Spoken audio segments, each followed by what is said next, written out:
ഇതൊരു contemporary devised നാടകമാണ്. അതായത് നമ്മുടെ നാടകത്തിനുള്ള നിയമങ്ങൾ നമ്മൾ തന്നെയാണ് തീരുമാനിച്ചിട്ടുള്ളത്. ഇതിൽ ഇങ്ങനെ ചെയ്താൽ ഇതിൻ്റെ അർത്ഥം ഇത്, ഇങ്ങനെ ചെയ്താൽ ഇതിൻ്റെ അർത്ഥം ഇങ്ങനെ മനസ്സിലാക്കുക. എന്നിട്ട് ഈ നമ്മൾ തമ്മിൽ തീരുമാനിച്ചിട്ടുള്ള റൂൾസൊക്കെ ആദ്യം ഓഡിയൻസിന് കമ്മ്യൂണിക്കേറ്റ് ആവണം. കാരണം നമുക്ക് ഇതിനു മുമ്പ് അവർക്കൊരു ക്ലാസ് എടുക്കാനൊന്നും പറ്റില്ല. നമ്മളപ്പോൾ നാടകം ഓപ്പൺ ചെയ്യുന്ന സമയം മുതൽ വളരെ പെട്ടെന്ന് ഇതിൻ്റെ ബേസിക് കാര്യങ്ങൾ എസ്റ്റാബ്ലിഷ് ചെയ്തു പോയി. പിന്നെ നമ്മൾ ഡിവൈസ് ചെയ്തെടുത്തിട്ടുള്ള ആ ലാംഗ്വേജിലാണ് ഇതിൻ്റെ പെർഫോമൻസ് പോവുക.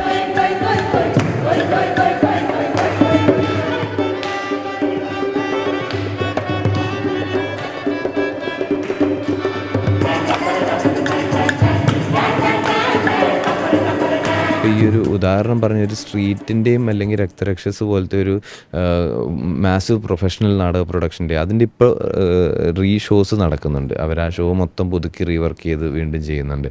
അപ്പോൾ ഇതിൻ്റെ രണ്ടിൻ്റെ ഇടയിലാണ് ഒരു നാടകം നിൽക്കുക, ഈ നാടകം നിൽക്കുക. ഇതൊരു modern contemporary piece of theatre എന്നാണ് പറയുക.